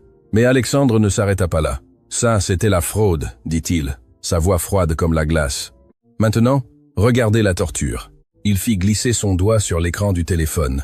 La vidéo changea. Maintenant, elle montrait la chambre de Léo la nuit précédente. Solène entrant, forçant la bouche de l'enfant, versant le liquide de force, le poussant contre l'oreiller tandis qu'il essayait de lutter. On voyait la terreur dans les yeux de l'enfant. On entendait le « tiens-toi tranquille, tocard ». Une des invitées commença à pleurer. Une autre se retourna, incapable de regarder. « Coupe ça !» hurla Solène depuis le sol, essayant de se lever, se coupant les mains avec les cristaux. « C'est un montage. C'est de l'intelligence artificielle. »« Ils veulent me ruiner !»« Non, Solène, » dit Alexandre, marchant vers elle et la regardant de haut comme on regarde un insecte répugnant. « Tu t'es ruiné toi-même et j'ai une dernière surprise pour toi. » Alexandre fit un signe vers la porte principale. Les lumières bleues et rouges d'une patrouille de police commencèrent à clignoter à travers les fenêtres brisées du salon. Il n'avait pas appelé la sécurité privée. Il avait appelé les autorités. « Le jeu est terminé, » dit Alexandre. « Manon, prends Léo. Allons dans le jardin. Je ne veux pas que mon fils voie comment on emmène la saleté. » Le son des sirènes cessa abruptement devant l'entrée principale, remplacé par le claquement sec des portières de voitures se fermant et des voix de commandement qui résonnaient à l'extérieur. À l'intérieur du salon, l'écran géant continuait de projeter l'horreur en boucle. L'image granuleuse de Léo tremblant dans l'obscurité du sous-sol, frappant le sol en silence. Les amis de Solène, femme qui quelques minutes auparavant tenait des coupes en cristal et parlait de voyage à Paris, reculaient maintenant contre les murs, se couvrant la bouche, regardant leur hôtesse comme si elle était une lépreuse. Le masque social de Solène s'était complètement désintégré, allongé sur le sol, entouré de verres brisés, le maquillage coulé et la robe déchirée. Elle ne ressemblait plus à la reine de la haute société, elle ressemblait à ce qu'elle était réellement, une criminelle acculée. Deux officiers de police en uniforme entrèrent dans le salon, les armes dégainées pointant vers le sol, mais prêts à l'action. Derrière eux entra un homme en civil avec une plaque à la ceinture et un visage buriné. Le commandant Dumas. Alexandre fit un pas en avant, levant les mains ouvertes pour montrer qu'il n'était pas une menace, bien que sa chemise fût toujours tachée de son propre sang et de la saleté du sous-sol. « Je suis Alexandre Delacroix, le propriétaire de la maison », dit-il d'une voix ferme, contrôlant l'adrénaline qui lui demandait de tout détruire. « J'ai fait l'appel. » Le commandant Dumas balaya la pièce du regard en une seconde, les verres brisés, la femme au sol, les invités terrifiés et, le plus important, l'employé de maison protégeant l'enfant sur le canapé. Son regard s'arrêta finalement sur l'écran de télévision. « Qu'est-ce que c'est ?» demanda Dumas en désignant la vidéo. « Preuve », répondit Alexandre en désignant Solène. « Détention illégale d'un mineur, abus physique aggravé, fraude financière et administration de substances contrôlées sans prescription médicale. » Solène tenta de se lever en s'appuyant sur la table cassée, les mains saignant de coupures superficielles. Son instinct de survie narcissique s'activa avec une force désespérée. « Officier, grâce à Dieu que vous êtes arrivé !» cria-t-elle en désignant Alexandre d'un doigt tremblant. « Cet homme est fou. Il m'a attaqué. Regardez dans quel état il m'a mise. C'est un montage. Cette vidéo est fausse. C'est un truc informatique. Il veut me prendre mon argent. Je suis Solène de Valois. Ma famille possède les entreprises de construction du Nord. Vous ne savez pas à qui vous vous attaquez. » Le commandant regarda Alexandre. Alexandre ne dit rien. Il mit simplement la main dans la poche de sa veste et sortit le rapport de laboratoire qu'il avait reçu sur son téléphone. Maintenant imprimé sur une feuille qu'il avait ramassée dans son bureau avant de descendre. Il le tendit à l'officier. « Mon fils de 6 ans a dans le sang suffisamment de sédatifs pour assommer un cheval, clinaphénol et diazépam, traces de poison cumulatif. Si vous cherchez dans le sac de cette femme ou dans la poche de sa robe, vous trouverez la clé du sous-sol où il était enfermé il y a 10 minutes. Et si vous fouillez la salle de bain des invités, vous trouverez les flacons sans étiquette. » Dumas lut le papier. Ses sourcils se froncèrent. Il regarda Léo, qui était toujours étreint par Manon, pâle et cerné. Puis il regarda Solène. Le doute disparut de ses yeux. Il fit un geste sec à ses hommes. « Menottez-la. » Solène laissa échapper un hurlement quand un des officiers l'attrapa par le bras et la souleva du sol sans aucune délicatesse. Le clic métallique des menottes se fermant autour de ses poignets résonna dans le salon silencieux comme un coup de marteau de justice. « Lâche-moi, brute !» cria Solène en se débattant. « J'appellerai mon avocat. Je vais vous faire perdre votre carrière à tous. Alexandre, dis-leur d'arrêter. Je suis la mère de ton fils. » « Tu n'es la mère de personne, » dit Alexandre en s'approchant d'elle jusqu'à être à quelques centimètres de son visage. Sa voix était basse, terrible. « Tu es un parasite, et je te promets, Solène, que je vais dépenser jusqu'au dernier centime de ma fortune pour m'assurer que tu passes le reste de ta jeunesse dans une cellule de 3 par 3, sans luxe, sans amis, sans issue. » Solène regarda autour d'elle, cherchant du soutien auprès de ses invités, ses amis de cœur. « Aidez-moi, » leur supplia-t-elle. « Dites quelque chose, vous avez vu comment il m'a attaqué. » La femme blonde aux bijoux, celle qui riait auparavant du paquet, détourna le regard et sortit son téléphone, non pour appeler un avocat, mais pour enregistrer l'arrestation. « Ne nous mêle pas à ça, Solène, » dit-elle avec dédain. « Drogues et maltraitance d'enfants, c'est trop bas même pour toi. Tu nous dégoûtes. » La trahison finale brisa Solène. Elle commença à crier des insultes, maudissant tout le monde, révélant sa véritable nature vénéneuse, tandis que les officiers la traînaient vers la porte. Elle passa devant le canapé où était Léo. L'enfant, qui avait caché son visage, se tourna pour la regarder. Il n'y avait pas de peur dans ses yeux, cette fois, seulement une curiosité silencieuse. Il vit la sorcière attachée. Il vit qu'elle n'avait plus de pouvoir. « C'est ta faute, maudit infirme !» cracha Solène vers l'enfant tandis qu'on la sortait à coups de coude. « J'aurais aimé que tu meures dans ce sous-sol. » Le commandant Dumas poussa Solène avec force vers la sortie, coupant ses cris. Emmenez-la et demandez une unité médico-légale pour documenter le sous-sol. Je veux des photos de chaque coin. Alexandre vit comment on emmenait la femme qui avait failli détruire sa vie. Il ne ressentit pas de pitié. Il ne ressentit pas d'amour. Il ressentit seulement un vide immense qui se remplissait rapidement d'un soulagement douloureux. Il se tourna vers les invités, qui étaient toujours là, debout comme des statues de sel. « Dehors de ma maison » ordonna Alexandre, désignant la porte cassée. « Et si je vois une de ces photos sur les réseaux sociaux, mes avocats vous poursuivront pour complicité. Vous saviez ce qui se passait, et vous riez. Fichez le camp. » Les femmes s'enfuirent en débandade, trébuchant sur leurs talons, fuyant la scène du crime comme des rats abandonnant un navire. Le salon redevint soudainement vide, à l'exception des 2 officiers qui gardaient l'entrée, Alexandre, Manon et Léo. Le silence revint, mais cette fois, il n'était pas oppressant. C'était le silence propre qui reste après une violente tempête. Alexandre resta debout au milieu du salon détruit, respirant difficilement, comme s'il venait de courir un marathon. Ses mains, qui avaient été fermes pendant la confrontation, commencèrent à trembler. L'adrénaline se dissipait, laissant place à la réalité émotionnelle du moment. Il regarda ses jointures ensanglantées, puis regarda l'écran de télévision, qui était maintenant noir, et finalement tourna la tête vers le canapé. Manon était toujours là, agenouillée sur le tapis perçant plein de cristaux, les bras autour de Léo. L'employé tremblait. Maintenant que le danger immédiat était passé, le choc s'installait. Elle, une femme humble qui avait besoin de ce travail pour survivre, venait de frapper la fiancée de son patron. Elle avait désobéi à des ordres directs et avait fait partie d'un scandale policier. Dans son esprit, malgré avoir fait ce qui était juste, la logique de la peur lui disait que sa vie était ruinée. « Monsieur », murmura Manon, baissant la tête, essayant de lâcher Léo doucement. « Je vais aller chercher mes affaires. Je suis vraiment désolé pour le désordre, la table, les cris. Je ne voulais pas causer de problème. Je vais partir par la porte de service, pour que la police ne... » Alexandre la regarda, stupéfait par ce qu'il entendait. Partir. Cette femme venait de sauver la vie de son fils. Elle s'était interposée entre un monstre et un enfant, sans défense. Elle avait reçu des insultes, des menaces et presque des coups. Et sa première préoccupation était de s'excuser pour une table cassée. « Quoi ?» Alexandre marcha vers elle, ses pas craquant sur les fragments de verre. Manon se recroquevilla, interprétant son approche comme le prélude au licenciement. « Ce n'est pas la peine de me payer la semaine, monsieur. Je comprends que c'est beaucoup de problèmes. Laissez-moi juste partir. » Alexandre tomba à genoux devant elle. Il ne s'accroupit pas, il s'effondra. Ses genoux heurtèrent le sol dur, ignorant les cristaux qui s'enfonçaient dans le tissu de son pantalon. Il se retrouva à la hauteur de Manon et de Léo. Pour la première fois, le grand homme d'affaires, le millionnaire intouchable, était au même niveau que son employé de maison. « Manon, regarde-moi », dit-il, la voix brisée par les larmes qu'il ne pouvait plus contenir. Elle leva les yeux, effrayée, et rencontra les yeux d'Alexandre, plein d'une gratitude si profonde qu'elle faisait mal à voir. « Tu ne vas nulle part », dit Alexandre en prenant ses mains rugueuses de travail, toujours avec les gants de ménage jaunes, ridicules et héroïques à la fois. « Tu as sauvé mon fils. Tu as vu ce que je n'ai pas voulu voir. Tu l'as défendu quand j'étais aveugle. Si quelqu'un doit demander pardon ici, c'est moi. » Alexandre lâcha ses mains et regarda Léo. Son fils l'observait avec une intensité nouvelle. Il n'y avait plus cette brume de drogue dans ses yeux. Il y avait de la reconnaissance.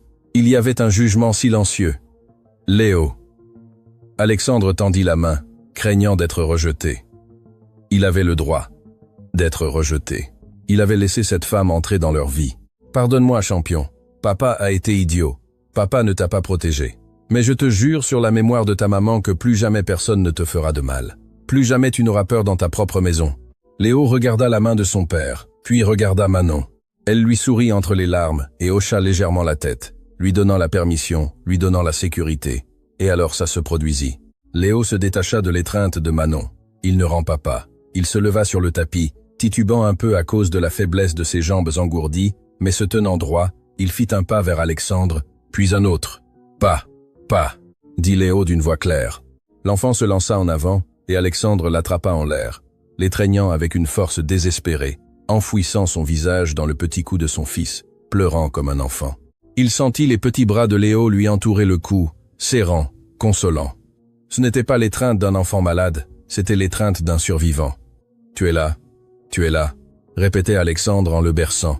Manon observait la scène, se sentant une intruse dans ce moment intime, mais incapable de bouger. Elle se sentait épuisée, vide, mais en même temps pleine d'une chaleur étrange. Elle retira lentement les gants jaunes, les laissant sur la table cassée. Ils étaient le symbole de son ancienne vie, de sa soumission. Alexandre leva les yeux, Léo toujours dans les bras, et regarda Manon. « Manon, dit-il en s'essuyant les larmes avec le dos de sa main. Demain matin, je ferai rédiger un nouveau contrat par mes avocats. Vous ne nettoierez plus jamais de sol. Vous ne porterez plus d'uniforme. Je veux que vous soyez la tutrice légale de Léo. Je veux que vous viviez ici avec nous, comme faisant partie de la famille. Je veux qu'il grandisse avec la seule personne qui a eu le courage de l'aimer quand personne d'autre ne le faisait. Monsieur, je n'ai pas d'études. Je ne sais pas être tutrice, balbutia-t-elle, submergée. Tu lui as appris à rire, dit Alexandre en se levant avec Léo dans les bras. C'est plus que ce qu'aucune université ne peut t'enseigner. S'il te plaît, ne nous quitte pas. Nous avons besoin de toi. Léo, depuis les bras de son père, tendit une main vers Manon, les doigts ouverts l'invitant. Ma, dit l'enfant. Manon éclata de nouveau en larmes.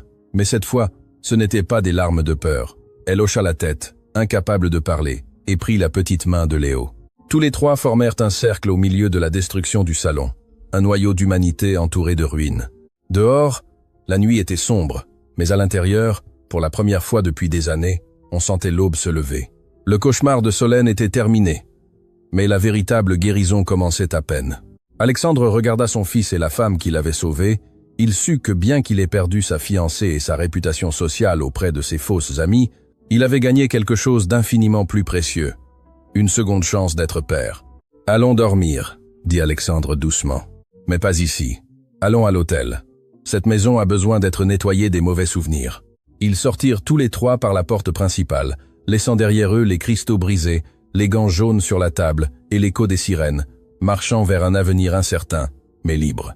6 mois peuvent sembler un soupir dans l'histoire du temps, mais pour la famille Delacroix, les 180 derniers jours avaient été une vie entière compressée en une reconstruction douloureuse et belle. Le manoir, qui auparavant s'élevait comme un monument froid à la solitude et à la négligence, avait changé. Ce n'était pas seulement une question de décoration. Bien que les meubles de design hostile et les surfaces de cristal coupantes aient disparu, remplacés par des canapés amples en tissu doux, des tapis moelleux où l'on pouvait se jeter au sol sans peur et des murs pleins de couleurs chaudes. Le vrai changement était dans l'air. La maison ne sentait plus les produits chimiques de nettoyage industriel et les parfums chers de femmes cruelles. Maintenant, elle sentait le pain cuit, le vieux bois, les livres ouverts et la vie. Alexandre était debout sur la terrasse, appuyé sur la balustrade en bois, observant l'horizon où le soleil de l'après-midi commençait à teindre le ciel d'orange et de violet. Il ne portait plus le costume 3 pièces qu'il utilisait comme armure contre le monde. Il portait un pantalon de lin confortable et une chemise blanche avec les manches retroussées jusqu'au coude. Il paraissait plus jeune, non parce qu'il avait moins de rides. En fait, les derniers mois de procès et de thérapie lui avaient ajouté quelques cheveux gris de plus à sa barbe, mais parce que la tension perpétuelle qui lui fronçait le sourcil avait disparu. Ses pensées s'envolèrent brièvement vers la fin du processus légal, un souvenir qui avait encore un goût aigre-doux. Il se rappela l'image de Solène au tribunal il y a à peine 2 semaines. Ce n'était plus la femme imposante et arrogante qui dominait les fêtes de charité. Vêtue de l'uniforme gris des accusés, sans maquillage, les cheveux ternes et le regard vide, elle ressemblait à une ombre d'elle-même. La sentence avait été implacable, 15 ans de prison ferme, sans possibilité de libération conditionnelle pour abus d'enfants aggravés, administration de substances illicites à un mineur et fraude massive. Le juge n'avait eu aucune pitié, surtout après avoir vu les vidéos. Les amis de Solène avaient témoigné contre elle pour sauver leur propre réputation et la société qu'elle vénérait, tant l'avait crachée et oubliée en un temps record. Justice fut rendue, oui, mais la vraie victoire ne s'était pas produite dans une salle de tribunal. La vraie victoire se déroulait en ce moment même, à quelques mètres de l'endroit où Alexandre était debout. « Papa, regarde ça !» La voix de Léo rompit ses pensées, claire et vibrante comme une cloche. Alexandre se tourna et sentit cette douleur lancinante de bonheur incrédule, qui l'assaillait encore chaque fois qu'il entendait son fils parler couramment. Au centre du jardin, le même jardin où tout avait commencé, Léo courait derrière un ballon de football. Il n'y avait plus de fauteuil roulant rouge accumulant la poussière dans un coin. Cette chaise avait été donnée à un hôpital le jour même, où les médecins confirmèrent que l'atrophie musculaire était totalement réversible. Léo avait pris du poids. Ses joues avaient la couleur rosée de la santé, et ses yeux brillaient d'une intelligence vorace. Le processus de désintoxication avait été un enfer. Des nuits de fièvre, de tremblements, de cauchemars, où l'enfant criait en demandant qu'on ne lui donne pas les gouttes, mais il ne l'avait pas passé seul. Alexandre regarda vers la silhouette qui courait à côté de Léo. Manon, elle non plus n'était pas la même. L'uniforme bleu synthétique et les gants de ménage jaunes appartenaient au passé, brûlés métaphoriquement dans le bûcher de son ancienne vie. Manon portait une simple robe à fleurs, les cheveux lâchés tombant sur ses épaules en ondulation naturelle. Elle était radieuse. Au cours des 6 derniers mois, Alexandre avait tenu parole et bien plus encore. Manon n'était pas seulement devenue la tutrice légale de Léo. Elle avait commencé à étudier la psychologie infantile à l'université le matin, démontrant un esprit brillant et empathique qui avait été gaspillé à nettoyer des sols. Mais, au-delà des études, elle était devenue le pilier émotionnel de la maison. Manon intercepta le ballon en riant, le passant à Léo avec dextérité. « Très bien, Léo !» s'exclama-t-elle. « Maintenant, frappe fort vers le but. » Léo se prépara concentré, tirant légèrement la langue dans un geste d'effort adorable, et frappa le ballon de toutes ses forces vers le but improvisé entre deux arbres. « Batte !» cria l'enfant en levant les bras au ciel, imitant les célébrations qu'il voyait à la télévision avec son père le dimanche. Alexandre descendit les marches de la terrasse et marcha vers eux, sentant l'herbe fraîche sous ses pieds nus. En le voyant s'approcher, Léo courut vers lui et se lança à ses jambes. Alexandre le souleva en l'air sans effort, le faisant tournoyer tandis que l'enfant riait aux éclats. Ce rire, le même rire qui 6 mois auparavant leur avait sauvé la vie à tous les deux. « Tu es un champion, Léo, dit Alexandre en embrassant le front en sueur de son fils. L'entraîneur dit que tu es le plus rapide de l'équipe. C'est parce que Manon m'entraîne, dit Léo avec un sérieux total en la désignant. Elle court très vite. Elle dit qu'elle a appris en courant pour ne pas rater le bus. Alexandre regarda Manon, et tous deux partagèrent un sourire complice, un regard chargé d'une intimité qui avait grandi lentement jour après jour, entre cafés matinaux, devoirs scolaires et longues conversations nocturnes après que Léo se soit endormi.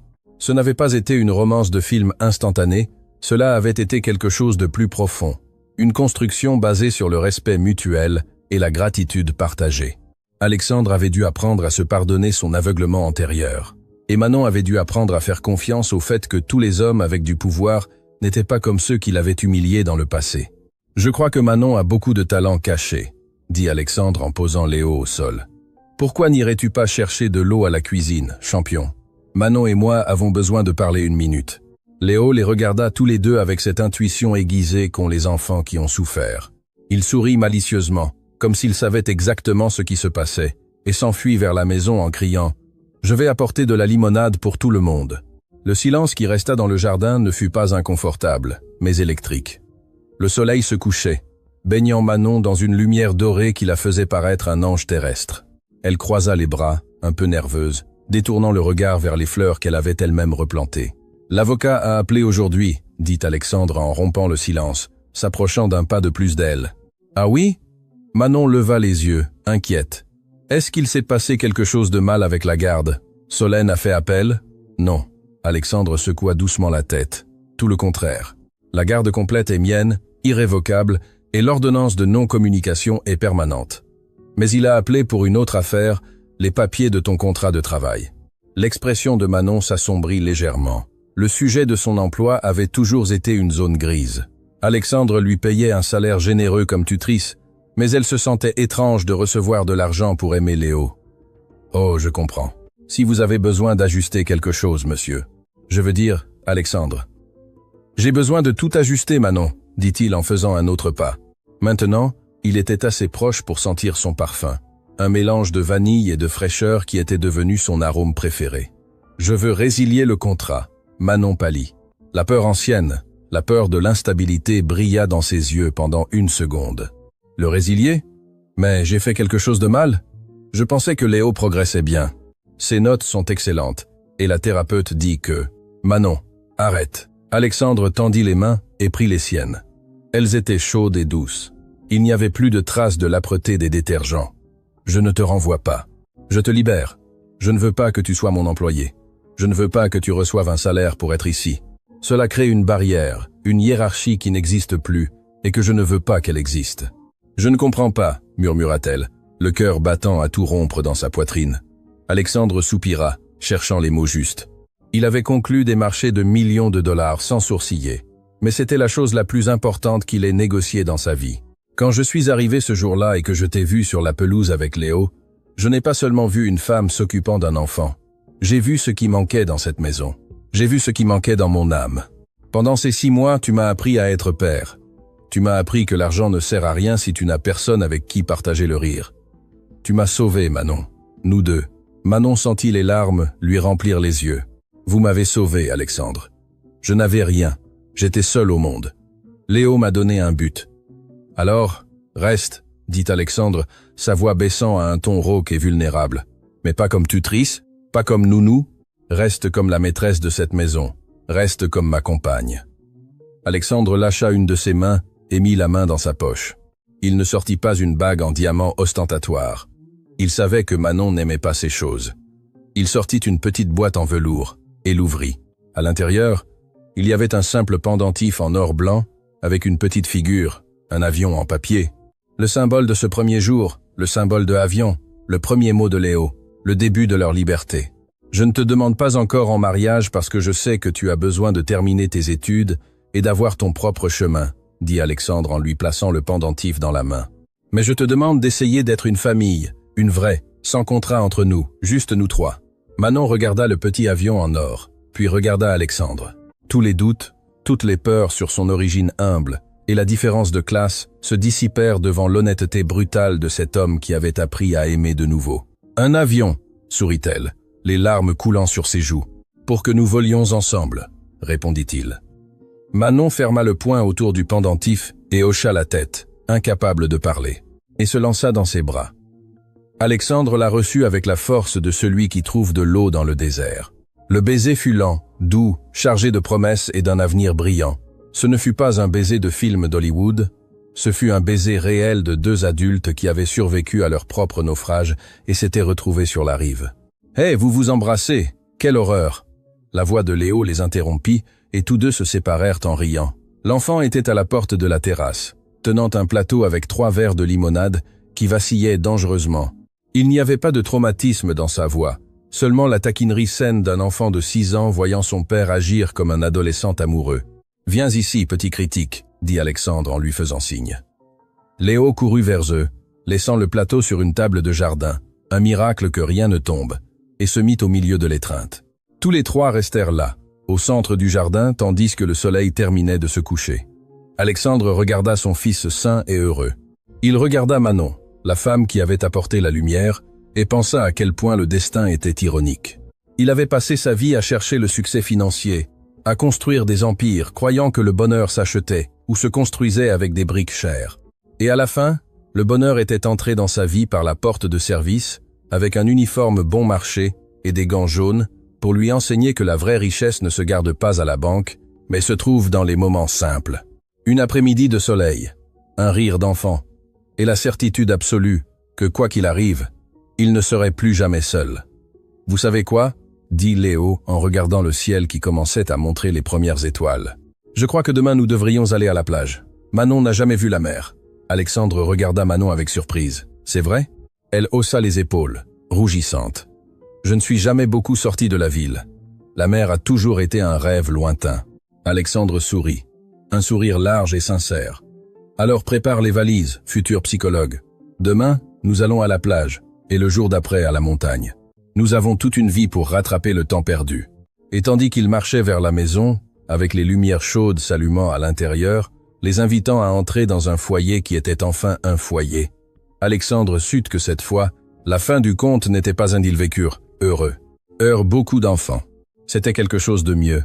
C'était ils furent courageux et vécurent vraiment.